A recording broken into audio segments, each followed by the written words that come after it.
c'est parti. Bon, là ce matin on a eu 2 cartons Hachette. C'est une période assez creuse. Hein. En termes d'activité au magasin, même en termes de nouveautés. Oh, on va les charger celui-là. Ah, il y en a encore. Ouais. Je pense qu'il va y en avoir pas mal. 2, 5, 6, 8. Non, c'est le troisième ça. 4, donc 4. Il y en a 9 en tout. Il y en a 9. Il est lourd. Et là on en a 4 pour l'instant. Et on en aura 9 au total. Ouais.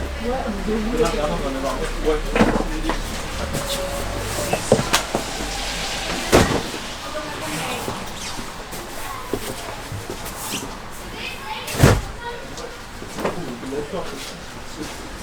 Il est lourd.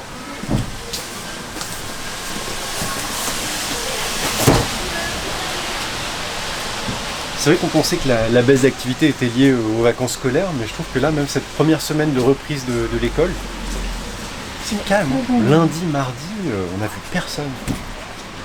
Mais bon, c'est vrai qu'il n'y a pas énormément de sorties. Hein. Tu vois, nous, dans nos chroniques, on parle beaucoup de titres parus il y a un certain temps. Donc, c'est peut-être lié à ça aussi. On va voir. Hein. Je sais que comme on a eu des bons mois de janvier et février, bon, on s'attend à ce que ça marche toujours, tu vois, comme ça. Bon, après, il faut accepter que dans une année, il y a des hauts et des bas. Mais on espère que les bas seront moins nombreux que les hauts. Ah, Mathilde, tu as les yeux qui brillent, on dirait un enfant devant ses cadeaux de Noël auprès du sapin. Exactement, parce qu'on vient de recevoir 2 cartons avec des Exibris. Oh! Je suis trop contente. Ok, alors là, faut qu'on parle. Qu'est-ce qui se passe? Vous vous souvenez de Terre ou Lune? Vous vous souvenez quand on vous a dit que c'était la meilleure BD de 2026 alors qu'on n'était même pas au mois de mars parce qu'on l'avait lu en avant-première? Bref. Et donc on avait édité un premier Ex Libris. Je vais réussir à parler mais là je suis très émue. C'est l'émotion. On avait édité un premier Ex Libris et en fait vous nous avez dévalisé et au bout de 3 semaines on n'avait plus d'Ex Libris. Donc on a envoyé un petit mail à Morgane en disant qu'on avait adoré l'album, on était partant pour faire un deuxième Ex Libris. Ils nous ont dit ok et ils nous ont dit ok pour un Ex Libris exclusif, c'est-à-dire que en fait l'image que je vais vous montrer elle est même pas dans l'album. Voilà, c'est lui. Ouais, je suis trop contente parce que il est trop beau, l'image elle est trop belle. Donc évidemment il est offert pour toutes les personnes qui passeront commande de Terre ou Lune et il sera offert aussi aux personnes qui ont passé commande de Terre ou Lune quand il n'y avait plus du tout d'Ex Libris, évidemment il vous sera offert. Voilà, donc ça c'est le premier. Hop. Ensuite. En tout cas il est magnifique. Hein. Ouais. Je ne m'en lasse pas. Il est super. Merci beaucoup à Jade, merci à Sullivan, merci à Morgane dans son ensemble. Oui. Parce que vraiment c'est un beau partenariat je trouve. Ouais, on est très contents. Et très touchés. Ensuite, là je suis trop contente aussi. Alors il n'est pas encore sorti, mais avec Thomas on va vous en parler parce qu'on l'a lu en avant-première. Ah je sais de quoi tu vas parler. Ouais. Hop là. Voilà. Là on le voit pas, c'est un peu bête parce que il y a le bandeau. Attendez, je vais vous enlever le bandeau. C'est L'ex Libris de Frankenstein de David Sala. On l'a lu, on a adoré, donc forcément on en a fait un Ex Libris. Je trouve pas de ciseaux. Et donc voilà, c'est notre Ex Libris pour Frankenstein de David Sala. On a très hâte de vous présenter l'album aussi. Tellement iconique cette illustration. On est trop fiers, on est trop tout contents. l'album est aussi beau que cette image, hein, il faut le dire. Mais clairement, c'est un chef-d'œuvre à chaque page en fait. Et ensuite. Donc l'album il sort je crois mi-avril? Oui c'est ça, exactement. D'accord. Ensuite, le suivant. Vous pouvez déjà le mettre en précommande ou sinon patienter hein, parce que de toute façon on a fait un tirage à 250 exemplaires. Donc on va pas être dévalisé tout de suite, de toute façon au pire on vous tiendra au courant. Exactement. Et donc on a fait un troisième Ex Libris pour Avila, le prochain album des auteurs du Port des Marins Perdus. Donc là aussi on a hâte de le découvrir, on l'a pas encore lu celui-ci. Donc là c'est limité à 100 exemplaires. On a pu parcourir l'album pour choisir l'illustration et vraiment je crois que c'est un de leurs plus beaux albums, au moins visuellement. Oui il est magnifique. Hop, voilà, donc ça c'est l'illustration. Voilà. Magnifique. Avec le petit dos comme ça, j'aime bien. Le petit détail, généralement il y en a pas. Et ensuite, parce que c'est pas, mais c'est vraiment Noël, hein. Tu mentais pas. Hop, un dernier Ex Libris de Urban cette fois pour Resurrection Man. Et donc Resurrection Man. Oh, la belle illustration. Donc Resurrection Man, c'est signé Ramvi, célèbre scénariste indien, accompagné de Anand Nerka, avec qui il avait fait Graffiti Wall. Et ça sort début avril. Exactement, tu as tout dit. Voilà. Donc merci à Urban, merci Gléna, merci Casterman et merci Morgan. Merci beaucoup. Et puis donc du coup, tous ces accessoires sont à chaque fois offerts pour l'achat de l'album auquel ils sont associés. Voilà. Sur le site ou en boutique. Exactement. Merci.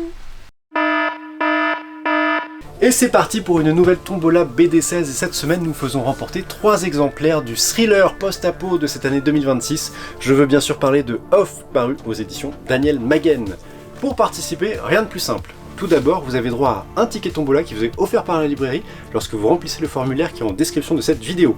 Et pour ceux qui veulent multiplier les chances de gagner, eh bien chaque achat de 50 € sur le site librairiebd16.fr ou directement en boutique vous donnera droit à un ticket supplémentaire. Donc 50 € de tickets, 100 € 3 tickets et ainsi de suite. C'est valable pour tous les achats qui seront effectués entre le 14 et le 20 mars. Le tirage au sort aura lieu, lui, la semaine suivante. Il me reste à vous souhaiter, à toutes et à tous, bonne chance et à adresser un grand merci aux éditions Maguen. Tout le temps, ils sont explosés les bouquins. Il va toujours se poser la même question. Mais bon. Ah, Lazarus, c'est le tome 1 ? Oui. Bon, c'est ce que je vais lire la semaine prochaine. Donc tout ce que je sors, c'est toujours le même carton. Je les pose dessus là. Beaucoup de lecture, les gars ? Ouais, pas mal, ouais. Ouais, pareil. C'est Mathilde qui va s'amuser au montage. Ouais. Ça va être sympa. Tu vas avoir du taf. Hein. Bon, je crois qu'il y en a qui ont décidé de refaire l'histoire mondiale depuis la guerre de 100 ans. Ouais, par là. Bon bah voilà, bah c'est parti, c'est Hugo qui commence. Ouais, bah du coup en fait, je voulais lire du fond un peu pour avoir un peu plus de culture en boutique, notamment historique. Là, le Trône d'Argile, Thomas me l'avait conseillé, ça traite la guerre de 100 ans, plutôt la troisième partie. On est après 1415, 1415. Ah ouais, tu m'as perdu là. Je crois que c'est bataille d'Azincourt, si je dis pas de bêtises. Et au final, ça retrace parfaitement l'histoire avec beaucoup d'action. Et j'avais peur que ça soit ennuyant de retracer l'histoire. Et ouais. Au final, non, franchement, gros coup de cœur. Au départ, je m'étais dit, je vais lire le premier tome. Au final, on va montrer quelques images. Quelques pages. Au final, j'ai sauté sur les 3 premiers d'un coup. J'ai envie de me faire la suite, mais bon, il y a quand même d'autres lectures à lire. Et donc, franchement, très très bien. Là, on est sur cette période où. Il me semble c'est Henri V, le stratège, le roi. Alors là, on te laisse totalement anglais. responsable de tes paroles. Qui est proche de Rouen à cette époque, qui essaye de conquérir Rouen. En parallèle, on a une bataille pour le trône français entre les Armagnacs et les Bourguignons. Et non, franchement, plein de rebondissements. De la trahison, le roi à l'époque, Charles VI, le roi complètement fou avec son successeur, son fils. Non, franchement, il y a plein de trucs. Si vous sautez sur cette série là, vous allez apprendre plein de choses. Perso, ça m'a remis dans mes cours d'histoire de l'époque, mais avec une approche beaucoup plus pédagogique et ludique. Et non, gros plaisir. Et non, franchement, à lire pour les gens qui l'ont pas lu. Puis même les dessins, je trouve ça assez sympa. Ouais. Ça se lit tout seul. Il y a des scènes de combat qui sont vachement cool. Donc, ça a l'air vachement fourni aussi, ouais. Dans les arrière-plans, les décors. Et puis en plus, il y a ce personnage, je crois que c'est le connétable du Châtel, qui est bien fidèle au royaume, qui est hyper badass. Non, franchement, il y a plein de personnages et c'est super cool. Ok, super.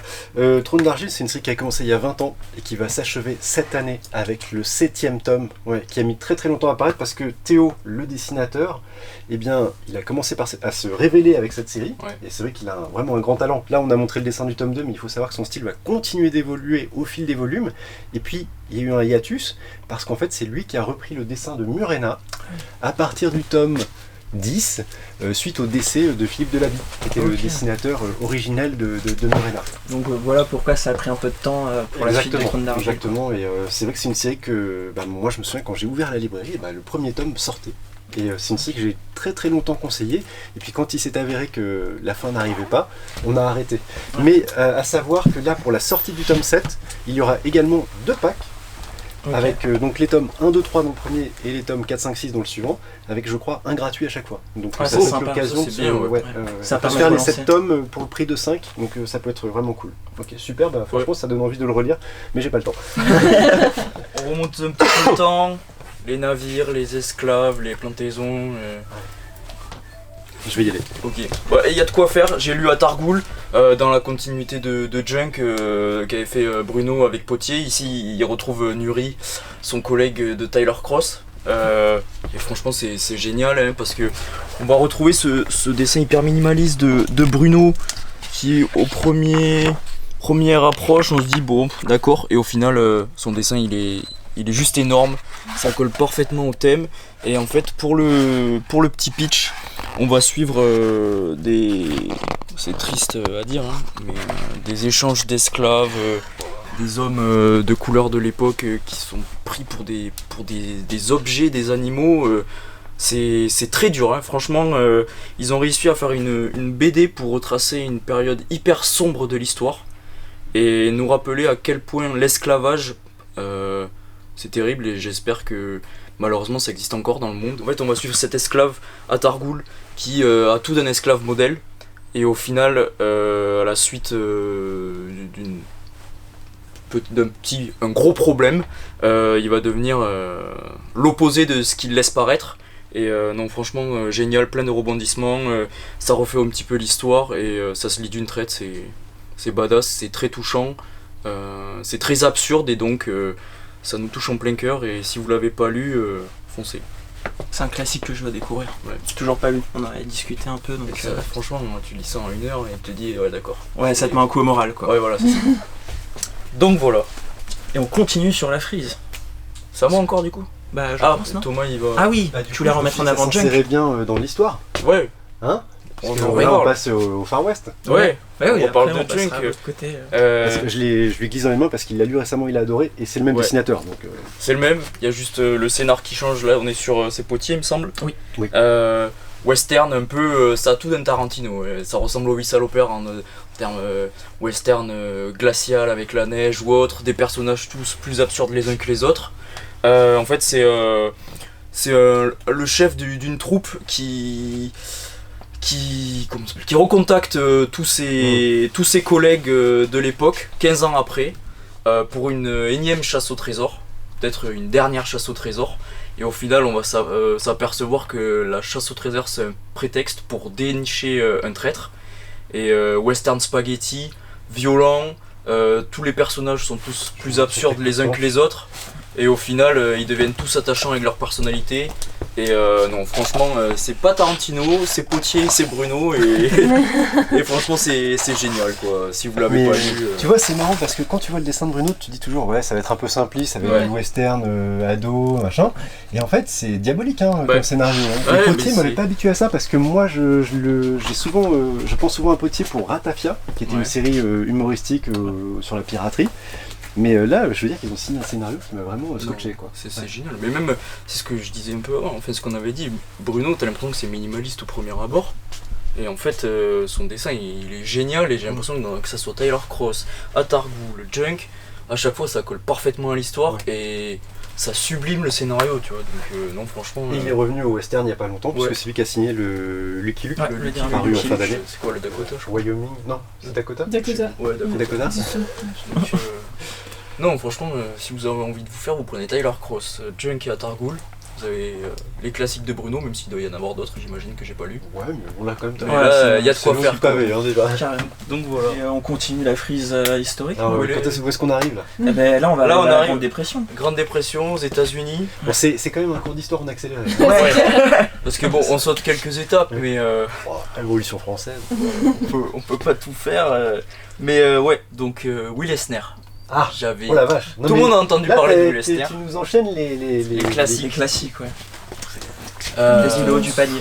Ouais, voilà. Là, je c'est, sens que nos abonnés qui regardent la vidéo se disent oh là là là là là, mais mon panier il n'arrête pas de grossir, Voilà, c'est pas possible. Will Eisner, c'est le grand monsieur du roman graphique. C'est lui qui a peut-être fait naître le roman graphique à Bah, l'époque. ouais, imagine-toi que moi je l'ai découvert quand on avait préparé une vidéo avec Mathilde, David et Donia à l'époque, donc ça remonte. C'est là qu'on avait découvert que c'est pour lui finalement que le terme de roman graphique, enfin un graphic novel, a été créé. Hein. Ouais. Et du coup, je l'avais jamais lu. Et je comprends pourquoi c'est un classique. Là, j'ai lu la trilogie du Bronx. Moi, c'est ma préférée. Ouais. Pareil. Franchement, c'est découpé en 3 histoires, toujours centrées sur la Dropsy Avenue et sur cet immeuble de son quartier.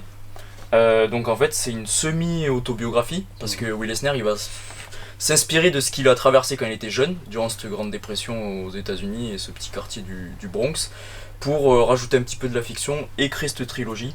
Dans la première histoire, on va suivre les différentes personnalités qui composent l'immeuble. Chacun ont leur particularité. La seconde, gros coup de cœur, c'est Jacob le Cafard. C'est ça. Jacob le Cafard, je pense que ça rentre dans mes histoires préférées all time. Ouais. C'est du haut niveau, donc je vais y revenir juste après. Et la troisième histoire, on va suivre toute l'évolution du quartier, de sa création jusqu'à sa fin. Et donc voilà. Et alors pour revenir, donc le contexte, Grande Dépression.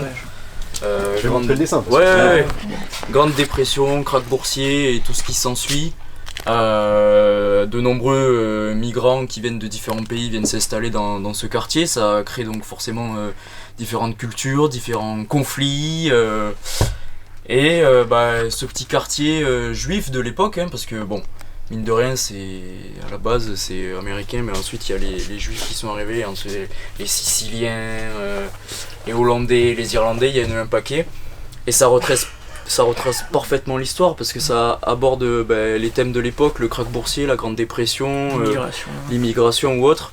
C'est traité à la perfection. Perso, j'ai pris pas un cours d'économie, mais ça aborde des thèmes qu'on a tous déjà entendu parler, mais qui m'ont donné envie de me replonger dans certains. Je suis allé faire des recherches sur internet pour apprendre certains termes. Et non, franchement, c'est génial. Puis c'est hyper touchant en fait. On est très terre à terre. On est sur une petite vie de quartier, ce qu'on pourrait croiser tous les jours. Et c'est d'une sincérité haut la main. C'est toujours très bien écrit. Les personnages, tous plus touchants que les uns que les autres, malgré certaines dérives. Et non, si vous avez jamais lu Will Eisner, notamment Jacob le Cafard, vous comprendrez pourquoi il a inspiré de nombreux auteurs. Et perso, là je l'ai commandé et il va venir se ranger dans la librairie, dans la bibliothèque. Dans ta bibliothèque, là. Dans ma bibliothèque. Il est à la librairie si vous voulez, n'hésitez pas. Non, franchement c'est grandiose et moi c'est quelque chose. Et le puis même souvenir que j'en ai. le dessin. Oui, on n'a pas parlé du dessin. Il y a un jeu d'ombre qui est juste énorme, c'est du noir et blanc. Hyper précis, avec plein de détails, on peut s'arrêter sur chaque planche si on veut. Puis un jeu d'ombre qui est juste énorme.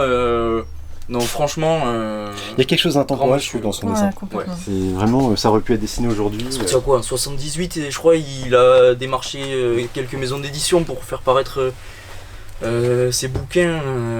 On en parlait récemment pour Come Home Indio, d'ailleurs, Jim Terry, je crois. Jim Terry, parce si je dis pas de que bêtises. Jim Terry disait à quel point Will Eisner a changé sa façon de voir le médium BD en fait. Et il y a quelques planches dans Come Home Indio où il s'inspire vraiment du style graphique de Will Eisner avec la puissance de Will Eisner. Mais la grande force de Will Eisner, au-delà de son dessin, c'est ce côté comédie humaine qui est décrite, la vie de ce quartier, L'être humain. tous ces personnages qui... Terry.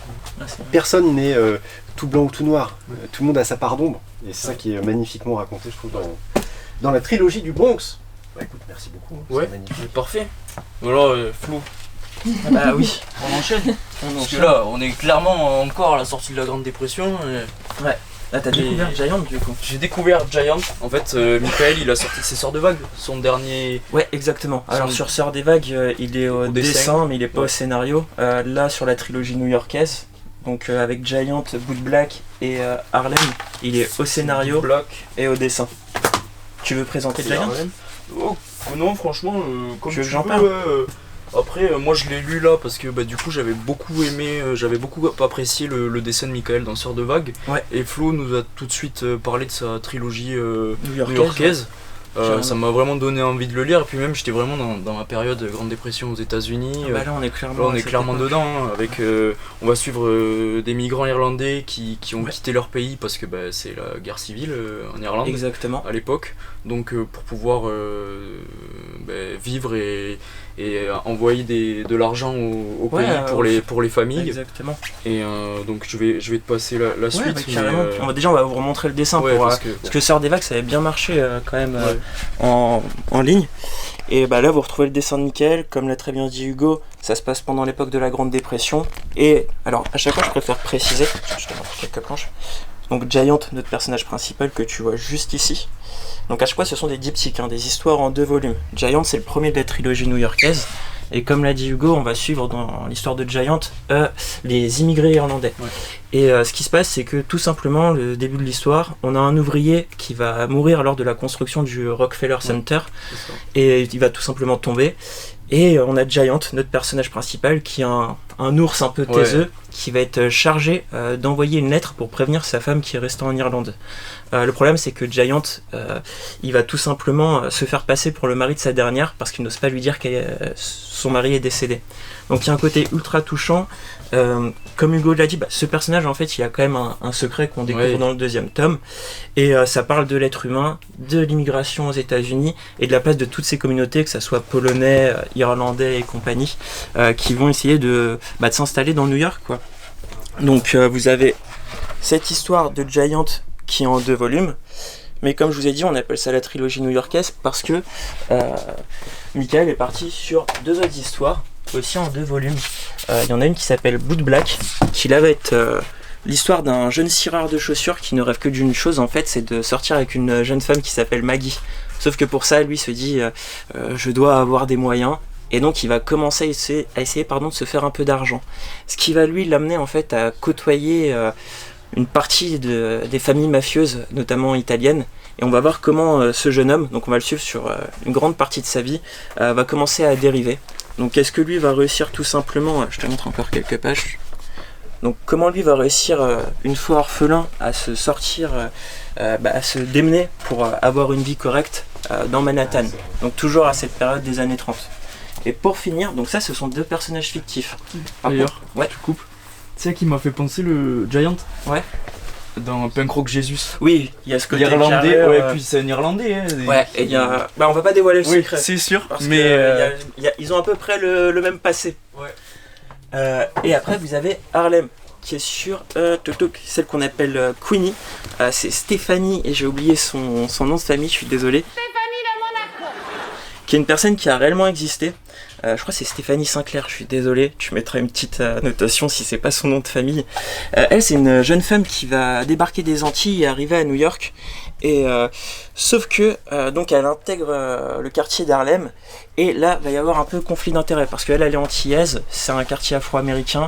Tu vas comprendre que culturellement il y a des choses qui se passent pas très bien, mais elle s'en fiche de tout ça. Elle veut tout simplement s'en sortir, et elle se rend compte que sa communauté est un peu exploitée par les mafias italiennes et irlandaises. Et elle va tenter quelque chose, c'est qu'elle va tout simplement, je te montre encore quelques pages, elle va tout simplement essayer de créer une sorte de loterie, jeu de chance, jeu d'argent dans son quartier. Sauf que ça va commencer à rapporter beaucoup trop d'argent, et là les autres mafieux vont s'intéresser à son business. Pourquoi j'ai adoré Harlem, c'est parce que comme beaucoup d'histoires de mafieux, ce qui se passe c'est que elle part au début dans un intérêt de défendre sa communauté. Sauf que l'argent va arriver, le pouvoir va arriver, et cette femme va peut-être commencer à dériver. Donc tu vois, ce que j'ai bien aimé, parce que tu as une autre BD qui existe sur cette fameuse femme, sur Queenie, mais je trouve que celle de Michael est très très bien, parce que encore une fois, tu vois, il y a ce côté femme forte, mais au final, tu as un côté mafieux qui se met en place, et tu as des choix qui vont être faits de sa part qui sont très durs. Donc, encore une fois, comme Hugo a parlé de Will Eisner avec la trilogie du Bronx, si vous voulez découvrir la trilogie new-yorkaise de Michael, n'hésitez pas, et surtout si vous avez aimé son dessin dans Les Sœurs des Vagues, franchement moi je trouve qu'il a...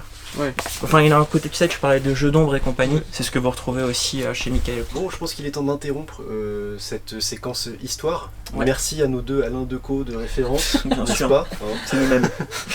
Et moi je vais en profiter pour me glisser entre vous deux et parler un petit peu de manga. Ouais. Parce que j'aime bien cette petite séquence hebdomadaire où je présente des mangas un un peu ancien, on va le dire, mais qui mérite toute votre attention.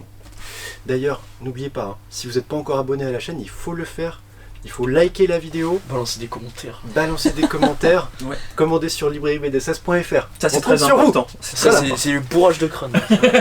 Bon voilà, c'était la petite séquence obligatoire. Maintenant on peut retourner à nos jolis mangas avec Underwater, qui était paru dans la très jolie collection de chez Kiun. J'ai oublié le nom de la collection, mais c'est la collection grand format, comme ils ont fait les Bryce Stories, tu vois. Il y a du relief. Latitude, merci beaucoup. Je t'en prie. C'est un manga de la dessinatrice à qui on doit également Mushishi, qui était... Ouais. Et bien ça y est, tu m'as déjà donné envie. Ouais, je connais Mushishi. Voilà. Et toi peut-être, non? Ma culture manga est proche du néant, donc... Mushishi, il y avait eu un super dessin animé. Le manga qui était paru chez Kana à l'époque, j'avais bien aimé. L'histoire est magnifique aussi. C'est magnifique. Et Underwater, et je pense que ceux qui ont aimé, on en revient toujours au même titre, Quartier Lointain. Ah ouais. Si vous avez aimé Quartier Lointain, lisez Underwater, parce qu'on est dans un récit totalement onirique, avec des voyages dans le temps. Ok. Et moi je l'ai relu ce week-end et je me suis régalé. Terminé en 2 volumes? Terminé en 2 volumes. Putain, ok. Avec un joli dessin très C'est beau, sensible. Ouais, déjà c'est très beau. Mais rien Le gris en arrière-plan, un peu... Ça se passe en plein été. C'est la canicule. On va pas spoiler parce que ça fait c'est le top 2. 40 jours d'affilée qu'il fait plus de 30 degrés. Et puis on va suivre une jeune fille qui, pendant une séance de sport au lycée, va en fait tomber dans les pommes.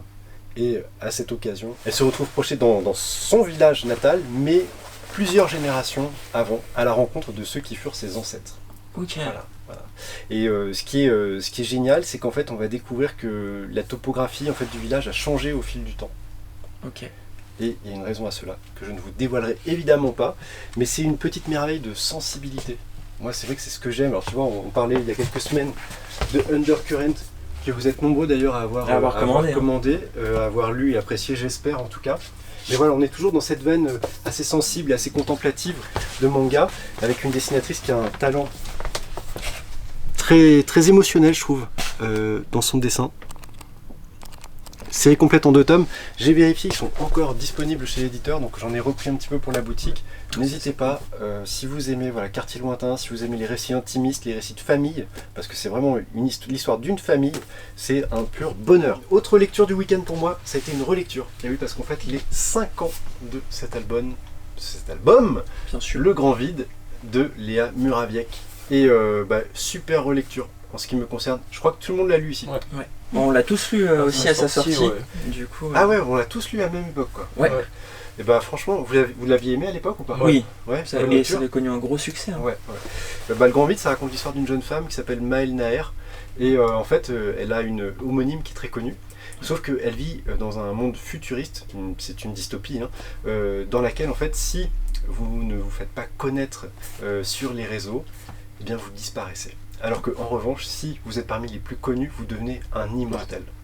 Donc elle est dans cette situation où elle a une homonyme qui est beaucoup plus connue qu'elle, et elle, petit à petit, elle se sent disparaître. Et peut-être que la seule option pour elle, c'est de partir pour le Grand Vide, cet endroit qui finalement vit sans la dictature de ses réseaux sociaux. Et pour ça, elle partirait avec son meilleur ami. Voilà. Dystopie, on pense tout de suite à Black Mirror. Ouais, carrément. C'est clairement inspiré enfin, je dis pas que c'est inspiré, pardon, mais ça... Tu ressens cette touche ça critique de la explore société. un petit peu les mêmes thématiques. Ouais. Voilà, et puis dictature numérique. Ouais. Dépression et tout ce qu'il y a. Ouais, dépression aussi, bien sûr. Et je me rappelle que tu avais un style graphique très particulier. Cette sensation de vertige à chaque fois. Exactement. Et on en arrive effectivement à l'aspect visuel. C'est hyper architectural. Ouais. Il y a ce côté un peu SF vintage, je sais pas si vous vous souvenez, mais dans l'architecture justement. Et puis une mise en page qui est ultra originale et qui fait vraiment, je trouve, toute l'identité de Léa Muraviec. Il y a ce côté donc, tu vois. C'est chouette. Hein. Ouais. Il y a vraiment de la profondeur. Ça joue vraiment sur ce côté vertigineux dont tu parlais, ce qui est... Voilà, regarde un petit peu ça. Et moi je trouve que ça fait aussi beaucoup penser à du Tezuka. Ah oui, pour ce côté, le mouvement est très bien reproduit. Il y a des personnages un peu élastiques, tu vois. Et ça, je trouve, c'est à la fois vintage et ultra moderne. C'est beau, hein. Elle est en train de chuter. Et on avait dit elle avait gagné un prix justement quand elle était sortie sa bande dessinée. À Angoulême, ouais, du coup. exactement. D'accord. Ouais. crois que c'était le prix du public ou du public, pardon.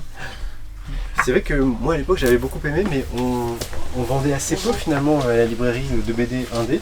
Et je trouve que là c'est l'occasion de le remettre en avant parce que c'est un titre vraiment, moi j'ai trouvé excellent, tu vois, qui n'a pas vieilli du tout. Tout à l'heure, je t'entendais parler avec Mathilde du fait qu'on représentait un peu du fond et compagnie. J'avais vu un commentaire sur les vidéos YouTube qui disait « Ah, ça serait bien de présenter des titres qui datent, on va dire, entre 5 et 10 ans. Là, du fond, vous en avez, c'est du fond de qualité, quoi. » Complètement. Et ce qui est marrant, c'est que pourquoi j'y ai pensé au Grand Vide, c'est parce que récemment, on vous a parlé d'un titre qui est paru chez 2042, donc toujours en fait la maison d'édition du Grand Vide, c'est Trop tard. Cet album qui est là-bas, que je vais aller chercher.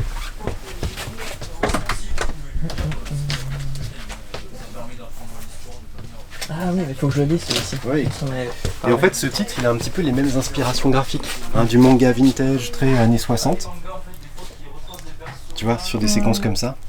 Il y a ce côté très dynamique, très de vitesse, un petit peu. Tu vois, quand je parlais de Tezuka, c'est l'exemple parfait, quoi. C'est le papa du mouvement, de l'accélération en bande dessinée. Mais je trouve que celui-ci est beaucoup plus accessible.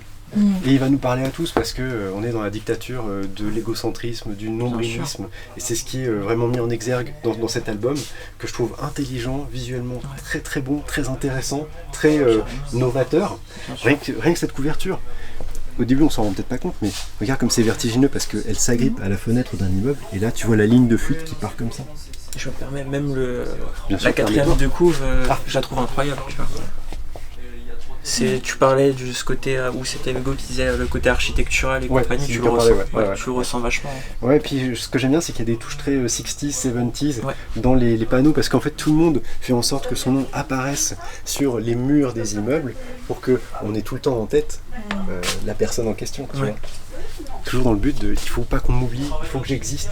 En plus c'est carrément ça. Tu vois le côté ce côté dans notre société où faut te montrer de plus en plus présent et compagnie, alors qu'elle veut juste mener sa vie tranquillement. Après tu l'as très bien expliqué, mais je trouve que, tu vois, pareil quand t'as fait la comparaison avec Black Mirror, je dirais que ça m'a parlé. Moi c'est ça.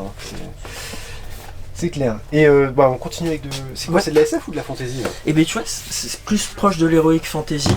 Donc on va voir au scénario. Donc là on est sur une nouveauté par contre. On l'a posé hier sur le mur. De transition. C'est donc Les Hautes Herbes. On a au scénario Laurine Klein et alors désolé si je prononce mal, Grune ou Grun. Moi je dis Grune, Au dessin. C'est paru chez Daniel Maguen. Ouais, j'allais dire Maguen, tu vois. Grun qu'on avait retrouvé sur le dessin, c'était Space Relic Hunters, que j'avais beaucoup aimé mais qui était aussi sorti il y a 4 ans. Ouais, c'est vrai. Là vous êtes sur une histoire complète. Ça va tout simplement, pour le pitcher rapidement, Mathilde, on va suivre l'histoire d'un père et de son fils lors d'un périple, parce que malheureusement la maman va décéder, et le père cache une sorte de secret. Ils sont dans un monde où une divinité a créé des formes de vie, donc comme tu peux voir ici, et chaque forme de vie va représenter une tribu humaine. Et donc, après l'incident qui s'est passé avec la mère, on va suivre justement le père et le fils qui vont essayer de survivre dans ce monde. Donc, tu vois, moi, ce que j'aime bien chez Grun, c'est à chaque fois, je trouve que la faune et la flore est ultra bien dessinée. Et puis la palette de couleurs, on reconnaît tout de suite son style. Exactement. C'est quelque chose d'assez aquatique, je trouve. Je te remonte juste ça.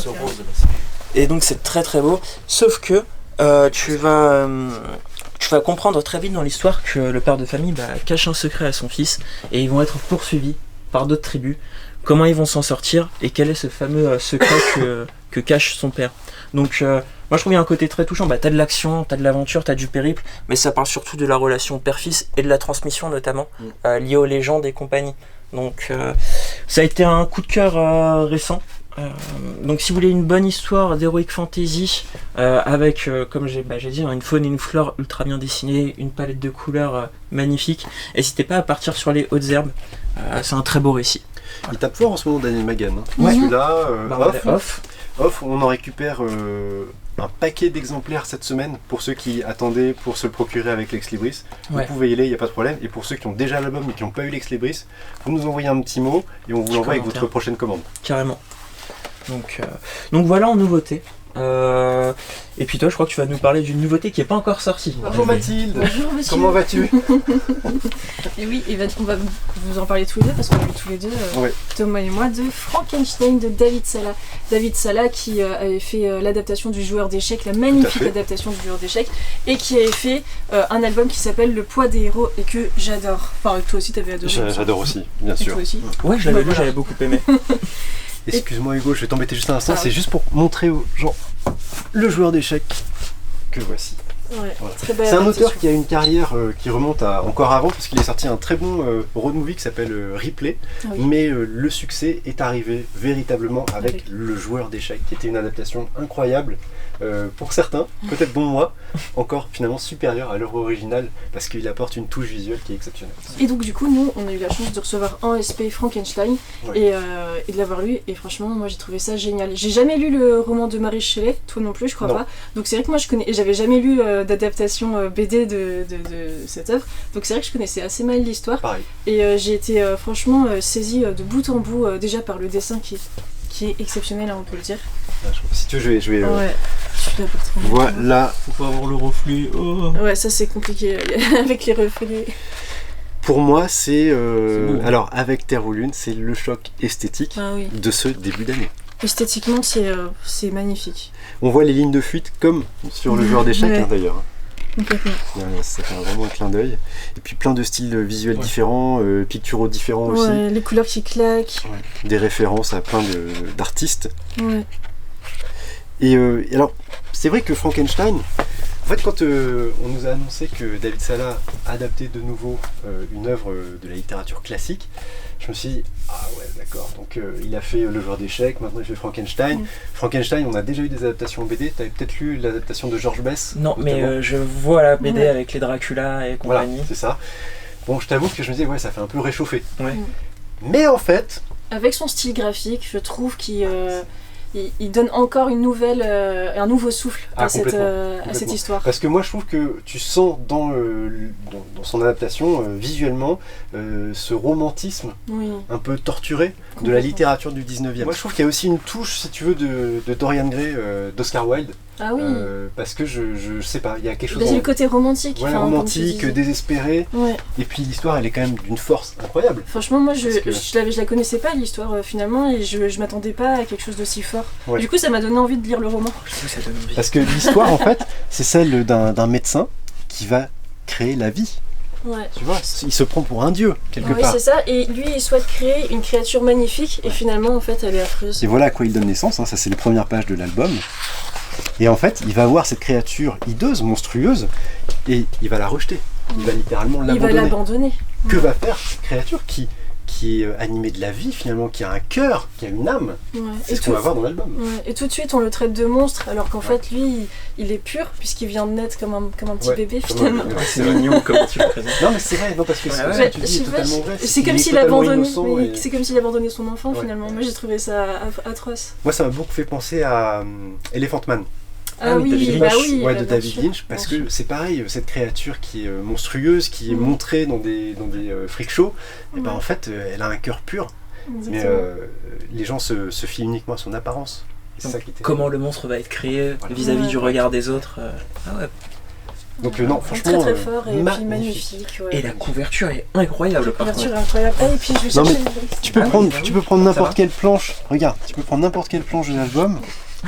Allez hop, je t'en prends une au hasard. mais C'est pas grave, écoute, tant pis. pas encore mon diplôme. Mais c'est juste incroyable. Là c'est beau le nez à gauche. C'est beau, hein? Ouais. Il y a des scènes qui sont d'ailleurs assez insoutenables en termes de Oui, violence. ah hein. oui. Moi je m'attendais pas à ça. Et là, ça c'est l'ex libris donc offert pour l'achat de l'album. Donc pour sur nous, le c'est site. un énorme coup de cœur. Du coup, c'est un ex-libris qui est tiré à 250 exemplaires. Oui, comme pour Terre ou Lune, tout à fait, parce qu'on y croit à mort. Pour nous, Ouais. c'est un des 3 plus beaux albums de ce début d'année, hein, Ah mais sans complètement. aucun doute. Complètement. Donc, et quand même, précision utile, il sort le 15 avril. Oui, c'est ça. Il sort pas tout de suite, mais vous pouvez Voilà. déjà le précommander. Vous pouvez en fait, précommander. si vous souhaitez. Sinon, vous pouvez attendre un petit peu. Bien hein. sûr, Il il y en restera aura. des ex-libris, il n'y a pas de doute. Ça c'est sûr. Mais franchement, on y croit à mort et encore un immense bravo à David Sala. Ouais, à chaque fois il nous bluffe. Et du coup, moi, je vais terminer cette session coup de cœur. Enfin, nous allons terminer, puisque c'est une lecture commune que tu avais déjà présentée la semaine dernière. Ah bah Thomas part le chercher, c'est voilà, génial. c'est ça, comme ça, un peu de suspense. Je suis content que ça t'ait plu, du coup. Ouais, on en a parlé ce matin. On bien de quoi tu vas parler. Merci. Des bases œuvres de El Diablo, et au dessin c'est Nico James, je crois qu'on dit comme ça. Et alors moi j'adore El Diablo, hein. je vous l'ai déjà dit 1 milliard de fois en fait, hein. Carcage ou Bellicus, etc., etc. Et donc j'avais très hâte de lire les bases d'œuvres, surtout toi tu l'avais super bien présenté. C'est gentil. Et j'ai adoré. Enfin, j'ai pas fini en fait, j'avoue. Ah mais t'es déjà à fond dedans ouais, quoi. Il me reste une centaine de pages parce qu'il y en a quand même 400 et des poussières. Ouais, mais j'adore, c'est hyper frais, c'est drôle, c'est en même Moi, temps. je t'entendais te marrer quand tu le lisais.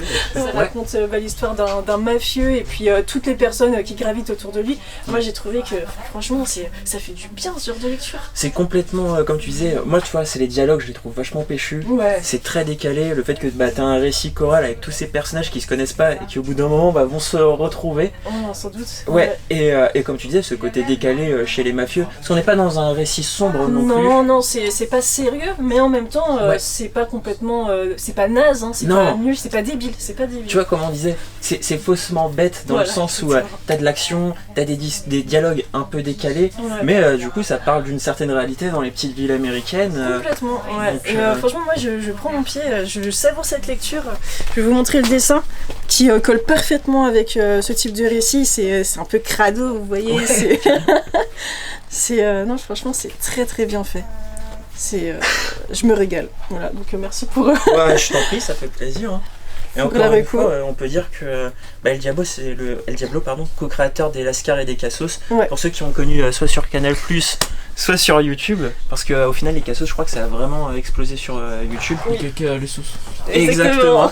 Donc si vous aimez bien cette veine-là, ouais, foncez dessus. Hein. Et puis moi, honnêtement, c'est pas trop mon style de lecture, je vais être honnête à la base, mais là en fait c'est tellement généreux. En fait, on a l'impression qu'il s'éclate à chaque page, El Diablo. Ouais. Et puis le dessinateur aussi, ça se voit au niveau des dessins. Ouais. Donc du coup, ça se ressent et puis c'est hyper généreux. Non, franchement, j'adore. Et je crois que le dessinateur, première bande dessinée. Oui, il me semble qu'il est dans l'animation lui. Ouais, exactement. Et du coup, moi ça m'a donné envie de découvrir ses courts-métrages. Ah mais complètement. Donc, comme toi. Ça fait plaisir que ça t'ait plu. Ouais. Donc voilà, je crois qu'on a fini de présenter. Je pense bien qu'on a tout présenté. Il nous restait autre chose. Ça filmait pas, je voyais pas le. Ah, le petit bruit. Donc tout va bien. Voilà. Nickel. La semaine prochaine. Et ciao.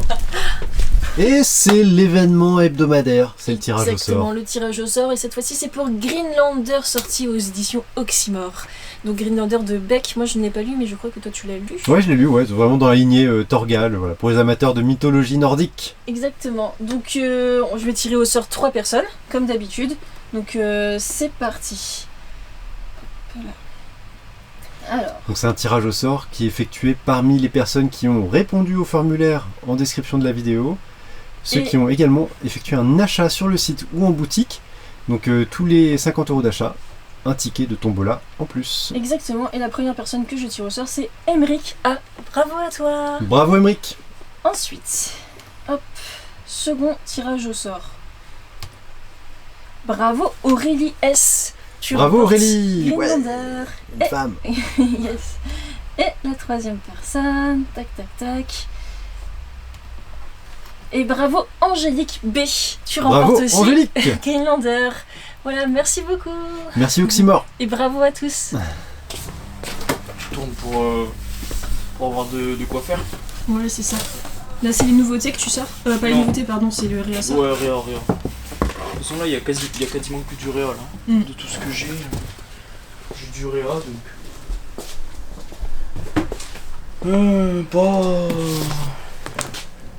Ça, il paraît que c'est bien. Ben ouais, la dernière fois, en fait, c'est un client qui l'avait commandé. J'ai vu Hugo Bienvenu, sachant que j'avais adoré Préférence Système, je me suis dit, ouais, sympa. On n'est vraiment pas du tout sur le même... déjà, on est sur du noir et blanc. Ouais. C'est vraiment autre chose. Et ouais, ça m'avait tapé dans l'œil. Si c'est pour la boutique, peut-être que je le lirai. En tout cas, ça serait avec grand plaisir. Et puis le retour du roi Méduse. Ouais. On a fait une petite carte postale à l'affiche du roi Méduse, là j'ai hâte de la recevoir. Ça aussi, c'est quoi, c'est les Brett Evans? Ouais. J'ai toujours pas lu, ça craint. Hein. Il y a tellement de choses à lire. Ouais, non, mais que tu l'aies pas mis dans tes priorités, ça craint. Ouais. Honte à moi. D'ailleurs, on en a pas parlé dans la vidéo, mais avec Flo, on a lu un truc, c'est pas un gros coup de cœur, mais si vous êtes fatigué, que vous avez envie d'une lecture où il faut poser le cerveau, hyper violente, d'Heroic Fantasy, prenez Bande de barbares. C'est un peu un mixte, c'est un univers Seigneur des Anneaux avec des nains, des elfes et voilà, c'est des mercenaires qui doivent venir défendre un village et c'est hyper badass, des têtes coupées ou autre. Si vous avez envie de violence, malgré le fait qu'on en ait beaucoup trop actuellement dans le monde, vous pouvez foncer là-dessus. Et puis le dessin par contre est très sympa, j'ai pas montré le dessin. Ouais, vas-y, montre. Parce que c'est vraiment le point fort de la BD. Hein. Bande de barbares, c'est sorti chez Bliss Comics. Le dessin est vraiment très cool. Ah, voilà, c'est hyper. Ah oui, c'est un peu sanglant. Très sanglant, hyper gore et non, franchement très très sympa. Même les couleurs ou autres. Et donc voilà. Écoute, merci du conseil. Avec plaisir.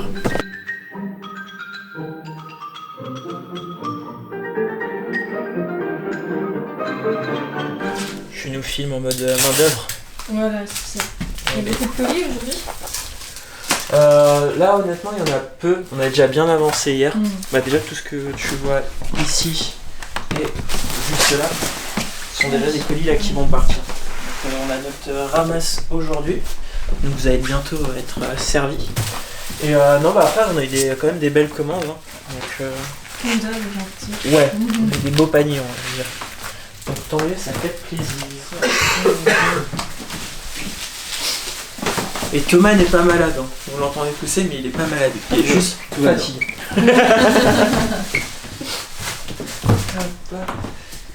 Attends, je suis en t-shirt toute l'année, forcément il y a un moment... Ça c'est vrai hein. Tac tac tac. Ouais, le petit rouleau on l'a déjà fini du coup. Le petit... Ouais, Ah oui, ouais. Ok. Bon, finalement je sais pas si on va faire le top vente aujourd'hui. Ah oui bah Je pense que ça attendra la semaine prochaine. Ouais, parce que j'ai pas le temps, c'est ça. Ah ouais, là. Là, c'est un peu compliqué. J'espère que vous ne nous en voudrez pas, mais la vidéo est déjà trop longue, donc le top vente du mois de février attendra la semaine prochaine. Peut-être qu'il sortira en mai. Peut-être qu'il sortira en mai. Il y a plein d'autres trucs, on voulait parler des albums sortis pour les 40 ans de Delcourt, enfin les rééditions pour les 40 ans. C'est pareil, on n'a pas le temps. Quoi. Ouais. On est trop bavard. Mais tu vois, ce qui est bien, c'est qu'il y a peu de sorties en ce moment. Enfin, on se disait qu'il y avait quand même un creux éditorial là depuis quelques semaines, mais comme on lit pas mal aussi de fond, On a toujours des choses à on a raconter. toujours, et puis nous ça nous fait plaisir aussi parce qu'on a de très bonnes lectures, donc ça c'est cool. Mais peut-être qu'à un moment on trouvera le temps de parler, parce qu'en plus franchement les éditions, après n'hésitez pas vous à découvrir sur le site, hein, vous allez sur Librairie BD 16 et vous regardez les éditions pour les 40 ans de Delcourt. Franchement c'est le même prix que la BD classique qui était sortie, mais vous avez un super fourreau avec et ça en jette au niveau des couvertures du coup. Donc, mais comme disait Thomas, peut-être qu'on trouvera le temps à un moment d'en parler, je sais pas. Qui sait? On verra parce qu'il y a de super titres dessus quand même. Ah bah j'en profite Mathilde que tu es là, j'en parle vite fait parce qu'il est sous mes yeux, parce que je suis en train de préparer une commande pour Julien, à qui je fais un coucou. Il a commandé notamment Fuji sur ton chemin, et c'est un premier tome paru au Lézard Noir qui sort donc aujourd'hui, que j'ai lu hier soir, et c'est une super découverte. Il y a déjà 6 tomes qui sont parus au Japon, là c'est le premier qui arrive en France, et Fuji ça raconte, c'est de la tranche de vie sociale, sur cet homme qui est un salaryman, un salarié, un employé japonais, un col blanc comme on dit, qui est totalement invisibilisé, invisible, parce qu'en fait ses collègues de travail ne s'intéressent pas à lui, ça a l'air d'être un mec terriblement ennuyeux. Et ben en fait dans ce manga, ce que j'ai trouvé très intéressant, c'est que ce type, il vit sa vie comme il l'entend. C'est-à-dire qu'il ne fait pas attention au regard des autres, il a ses passions, il se fait plaisir, il est beaucoup dans la contemplation aussi. Et puis en fait, ses collègues de travail, au fil du temps, ils vont se rendre compte que finalement c'est peut-être lui qui est dans le vrai. Ils vont se rendre compte, c'est comme une espèce de miroir inversé, se dire mais attends, mais en fait nous on a une vie de merde par rapport à lui, parce qu'on veut paraître. Et tu vois, ça me fait penser, on parlait tout à l'heure du grand vide, où on est toujours centré sur soi-même, etc. Et ben en fait il va faire réaliser à tous ses collègues de travail qui jusque-là l'ignoraient que en fait c'est peut-être lui qui est dans le vrai, qui mène la vie qu'il entend et qui ne se base pas finalement sur le regard des autres que les autres en fait portent sur lui. Donc une très jolie découverte pour les amateurs de tranches de vie, Et encore une belle réussite au Lézard Noir, qui est quand même une maison d'édition qui arrive à nous sortir des petites pépites comme ça à intervalles très réguliers. Rien que cette semaine, ils sortent 3 nouveautés qui ont l'air très intéressantes. On parlera peut-être des autres la semaine prochaine, avec peut-être Hugo du Nord, puisqu'il sera de retour parmi nous. Peu productif, même si là tu disais qu'il y avait 3 sorties, mais j'ai l'impression qu'à chaque fois qu'ils sortent un truc, c'est tellement de qualité. On n'est pas toujours sensible, parce que Bien sûr. fois, en termes de dessin, en termes d'histoire, etc., ça ne nous touche pas toujours, mais ils ont toujours des propositions intéressantes. Et moi, c'est vraiment je trouve un modèle à suivre en termes d'éditeurs dans le manga, parce que ils vont au Japon, ils ont des bons contacts là-bas, ils vont à la recherche de ces œuvres à côté desquelles sont passées parfois les grosses maisons d'édition, parce que tout simplement c'est pas leur cible éditoriale, Bien sûr. mais pour des lecteurs de manga matures, c'est quand même une référence. Je vais mettre les effets spéciaux dans Star Wars. Ouais, pour l'achat du tome 1 de Hitman's Fave, vous repartez avec ce bâtonnet. C'est un bâton magique? S'il y a off Ça dans brille, le monde, ça pourra servir peut-être. Ouais, ah bah oui, t'as raison, c'est vrai. Voilà, pour la future panne d'électricité. Super. Voilà, Hitman's Fave, nouveau manga paru chez Kurokawa. Histoire d'un tueur à gages qui prend sa retraite entre guillemets pour se consacrer à 100% à sa passion pour une idole japonaise de la musique J-pop. Voilà, ça doit être de la comédie policière dans le style Spy Family et Kindergarten Wars. Au revoir. Voilà. Mais surtout, c'est ça que vous aurez avec l'album. Bouge pas parce que Ça va être pratique à mettre dans les cartons, ça, pour ceux qui le commandent à distance. Le commandez pas. Merci Kurokawa. Force bleue, force rouge, force blanc. Non mais il y a combien de couleurs? Jaune. Attends, mais il l'offre. On s'en fout. Moi je pourrais payer ça, j'offre le manga. Merci à toutes les personnes qui commandent sur notre site librairiebd16.fr et spéciale dédicace aux personnes qui ont passé commande mardi dernier. C'est parti pour les remerciements en mode chuchotement parce que mon bébé dort à côté. Merci Mickaël de Paris pour ta très belle commande et ton très gentil commentaire, ça nous touche beaucoup. J'espère que la suite de The Bugle Call te plaira. Merci Juliette de Brest pour ta très jolie commande qui comporte Karl, Off et Come Home Indio. Merci Greg Dougré en Belgique pour ton très gentil commentaire et ta fidélité, ça nous touche beaucoup. Une très belle commande avec notamment Alastor de Sombre Garde. Merci Mélissa de Montréal en Belgique qui repart notamment avec le tome 4 de Ken aux pieds nus. Merci Richter de Saint-Peter-le en Belgique pour ton très gentil mot et pour ta commande qui comporte Off et Son of a Gun tome 1. Merci Lionel de Fleury-les-Aubrais, magnifique commande avec entre autres Off, l'Escadron Bleu, Juste après la vague, Vendetta, Maudit sois-tu tome 1, 2 et 3. Merci Dario de Nivelles en Belgique pour ton très gentil mot sous ta commande qui comporte, attention ça faisait longtemps qu'on l'avait pas cité celui-là, Terre ou Lune, Off, Âme augmentée et l'intégrale 1 de Seven to Eternity. Merci Mickaël Demeaux qui suit un des tout récents conseils de Flo, à savoir le Feu Monde. J'espère que ça te plaira. Merci Fadil de Tanet qui précommande déjà l'excellent Frankenstein de David Sala et qui prend comme home Indio sur les conseils de Hugo et Thomas, Les Folles sur les conseils de Flo et Le Château des Étoiles, l'intégrale 1, devenu un incontournable depuis quelques années maintenant. Merci Alex de Blériot, une commande 100% manga avec notamment Berserk tome 3 et 4 pour le plus grand plaisir de Hugo du Nord. Merci Aurélien de Bagneux qui craque pour Off et pour le tome 2 de Batman et Robin, année 1. Merci Max de Crévenem, désolé, je pense que j'ai pas très bien prononcé le nom de ta ville, en Belgique, pour ton très gentil commentaire, ravi de t'avoir fait découvrir les ex-libris. Très belle commande avec Train de nuit dans la Voie lactée, Terre ou Lune, Karl, Off et l'envol du Pélican. Merci Emmanuel de Mirecourt qui prend le tome 3 de Melville, excellente série signée Romain Renard, le scénariste de Off. Merci Raoul Doxer, superbe commande avec notamment Saperlache, L'envol du Pélican, Je reviens dans 6 mois, Minor Arcana, etc. etc. Merci Manon de Brest, très jolie commande avec The Junction, Frontière remis en avant par Hugo du Sud et Undercurrent également remis en avant par Thomas. Merci Christophe de Tours qui craque comme beaucoup d'entre vous pour Off et aussi pour God Bless America et Blades of the Guardians. Merci Elodie de Grainville la Teinturière pour ta très belle commande qui comporte notamment The Nice House on the Lake, tome 1, Hot Taxi, etc. Merci Christophe de Saint-Geneviève-des-Bois. J'espère que Sœur des Vagues, Nouvelle-France et le 3e tome de Dans la tête de Sherlock Holmes te plairont. Et enfin, merci Gwen de Dieuse et un très bel anniversaire à toi. J'espère que tu te régaleras avec Monkey Business, Lazarus tome 4 et Saperlage.